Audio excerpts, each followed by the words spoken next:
A Book of Myths by Jean Lang. Ceyx and Halcyone. Street. Martin's Summer Halcyon Days. From King Henry VI. Halcyon days. How often is the expression made use of? How seldom do its users realize from whence they have borrowed it? These were halcyon days, says the old man, and his memory wanders back to a time when for him all the world is young, lad, and all the trees are green, and every goose a swan, lad, and every lass a queen. Yet the story of Halcyone is one best to be understood by the heavy-hearted woman who wanders along the bleak sea-beach and strains her weary eyes for the brown sail of the fishing boat that will never more return. Over the kingdom of Thessaly, in the days of long ago, there reigned a king whose name was Ceyx, son of Hesperus, the day-star, and almost as radiant in grace and beauty as was his father. His wife was the fair Halcyone, daughter of Aus, ruler of the Wains, and most perfectly did this king and queen love one another. Their happiness was unmarred until there came a day when Ceyx had to mourn for the loss of a brother. Following close on the heels of this disaster came direful prodigies which led Ceyx to fear that in some way he must have incurred the hostility of the gods.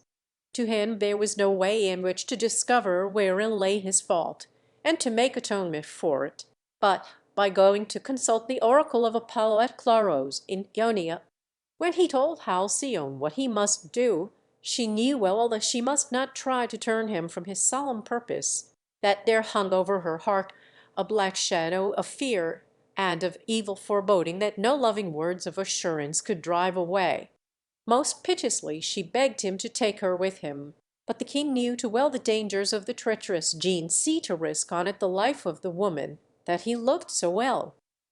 "I promise," he said, "by the rays of my father the day-star, that if fate permits I will return before the moon shall have twice rounded her orb."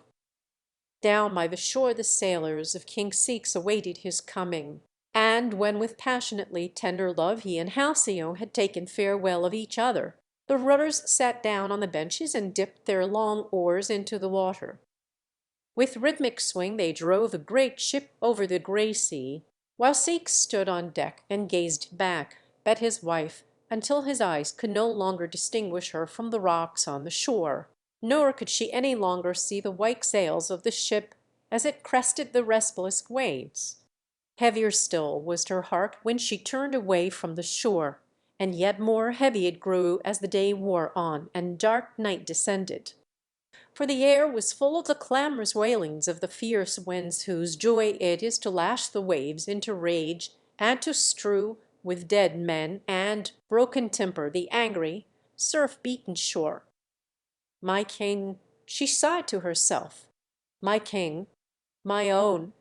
And through the weary hours she prayed to the gods to bring him safely back to her, and many times she offered fragrant incense to Juno, protectress of women, that she might have pity on a woman whose husband and true lover was out in the storm, a plaything for ruthless winds and waves. The helpless plaything was the king of Thessaly. Long ere the dim evening light had made of the shore of his own land a faint, grey line, the white-maned horses of Poseidon, king of the seas, began to rear their heads, and as night fell, a black curtain, blotting out every landmark and all home-like things, the east wind rushed across the Jean Sea, smetting the sea-horses into madness, seizing the sails with cruel grasp and casting them in tatters before it, snapping the mass as though it were but a dry reed by the river. The force so mighty at tempest no oars could be of any avail, and for a little time Only the winds and waves gambol like a half-sated wolf-pack over their helpless prey. But hungry were the great weight of black water stove in the deck, and swept the sailors out of the ship to choke them in its icy depths. And ever it would lift the wounded thing high up on its foaming white crests, as though to toss it to the dark sky, and ever again would suck it down into the blackness, while the shrieking winds drove it onward with howling taunts and mocking laughter. While like stayed in him, Ceyx thought only of Halcyone. He had no fear, only the fear of the grief his death must bring to her who loved him as he loved her, his peerless queen, his Halcyone. His prayers to the gods were prayers for her. For himself he asked one thing only, that the waves might bear his body to her sight, so that her gentle hands might lay him in his tomb. With shout of triumph that they had slain a king, winds and waves seized him even as he prayed, and the day star that was hidden behind the black pall of the sky knew that his son, a brave king and a faithful lover, had gone down to the shades.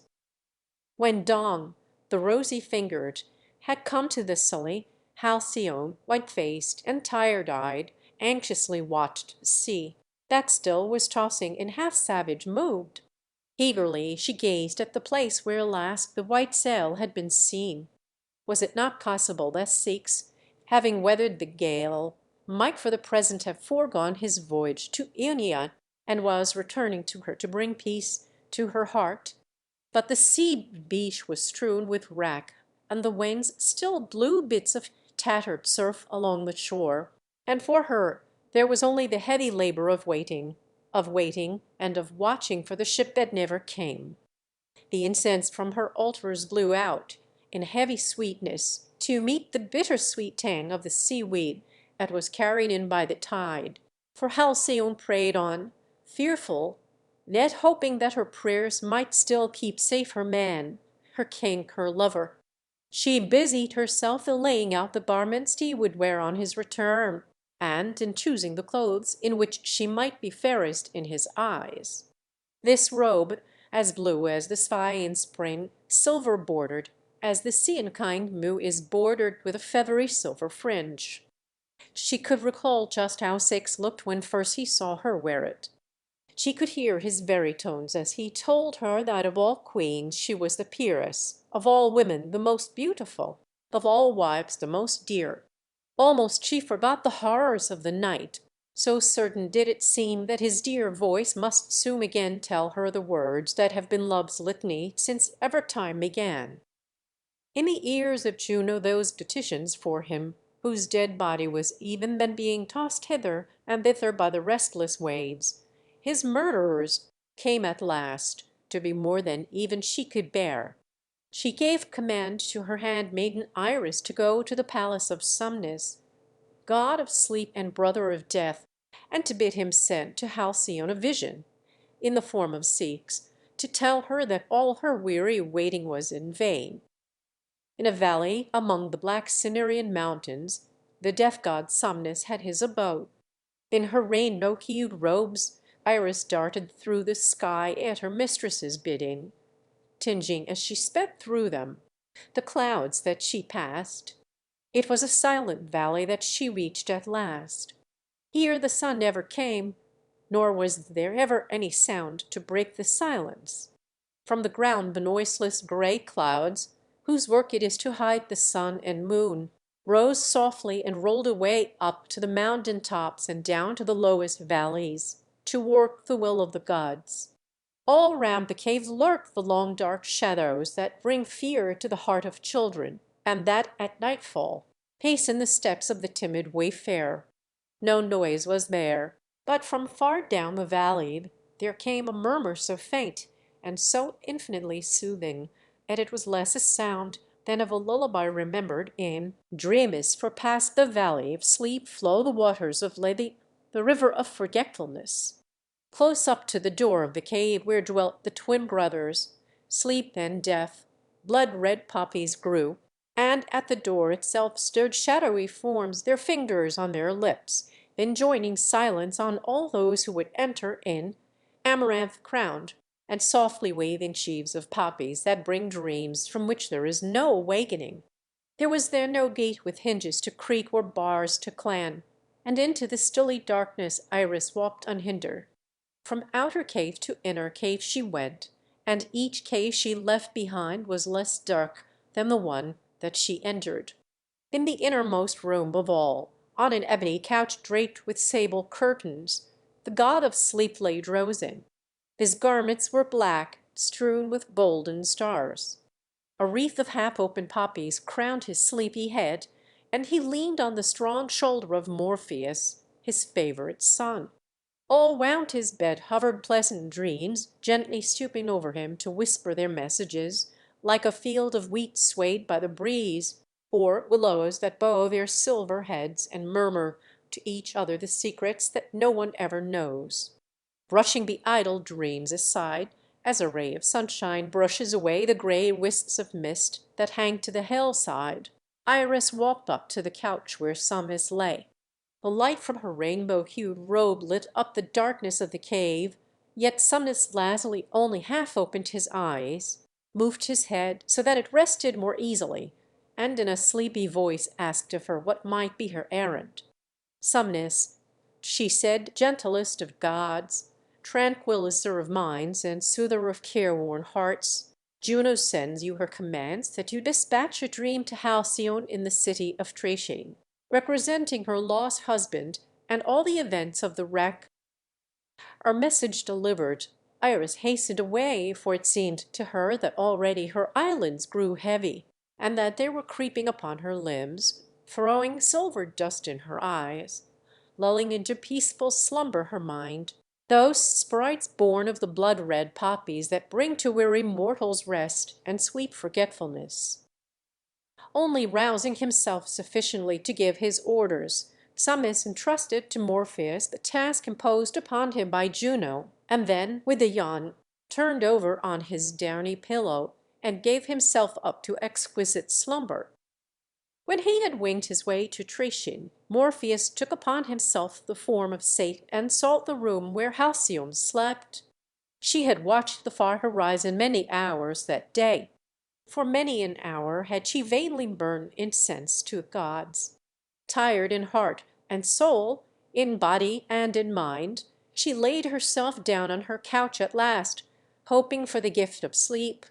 Not long had she slept, in the dead still sleep that weariness and a stricken heart bring with them, when Morpheus came and stood by her side.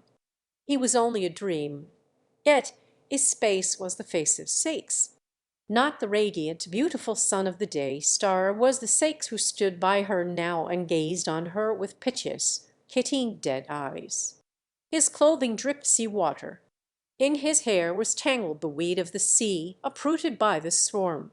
Pale, pale was his face, and his white hands gripped the stones and sand that had failed him in his dying agony.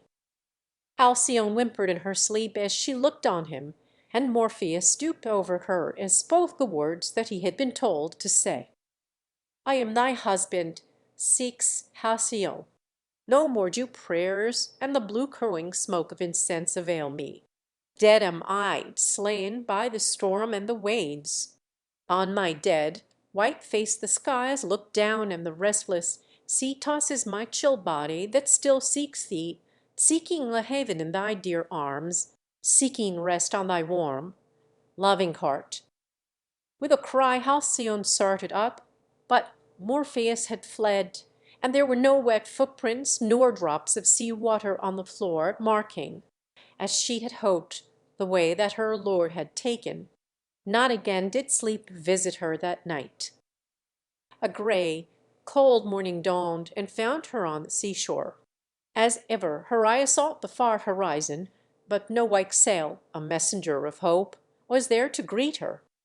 Yet surely she saw something, a black speck, like a ship driven on by the long oars of mariners who knew well the path to home through the watery ways. From far away in the grey it hasted towards her, and then there came to Halcyone the knowledge that no ship was this thing, but a lifeless body, swept onwards by the hurrying waves. Nearer and nearer it came, until at length She could recognize the form of this flotsam and jetsam of the sea. With heart that broke as she uttered the words, she stretched out her arms and cried aloud, "O Ceyx, my beloved, is it thus that thou returnest to me?"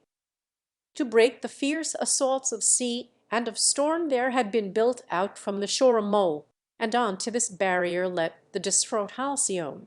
She ran along it, and when the dead, white body of the man she loved was still out of reach, she prayed her last prayer, a wordless prayer of anguish to the gods.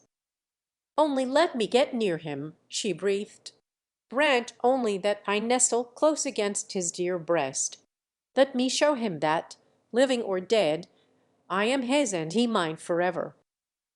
And to Halcyone a great miracle was then vouchsafed, for from out of her snowy shoulders grew snow-white pinions, and with them she skimmed over the waves until she reached the rigid body of Ceyx, drifting, a helpless burden for the conquering waves, in with the swift-flowing tide.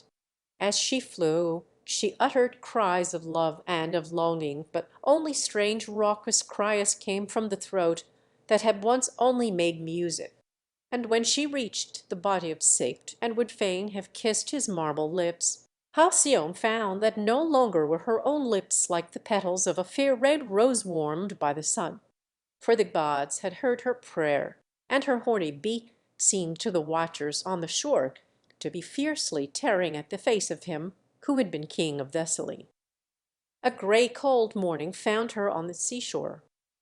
Yet the gods were not merciless, or, perhaps, the love of Halcyone was an all-conquering love, for as the soul of Halcyone had passed into the body of a white-winged sea-bird, so also passed the soul of her husband, the king. And for evermore Halcyone and her mate, known as the Halcyon birds, defied the storm and tempest, and proudly breasted, side by side, the angriest waves of the raging seas. To them, too, did the gods grant a boon, that for 7 days before the shortest day of the year, and for 7 days after it, there should reign over the sea a great calm, in which Halcyone, in her floating nest, should hatch her young. And to those days of calm and sunshine the name of the Halcyon days was given. And still, as a storm approaches, the white-winged birds come flying inland with shrill cries of warning to the mariners whose ships they pass in their flight. "Seat," they cry, "remember Ceyx!" And hastily the fishermen fill their sails, and the smacks drive homeward to the haven where the blue smoke curls upwards from the chimneys of their homesteads, and where the red poppies are nodding sleepily amongst the yellow corn. The end.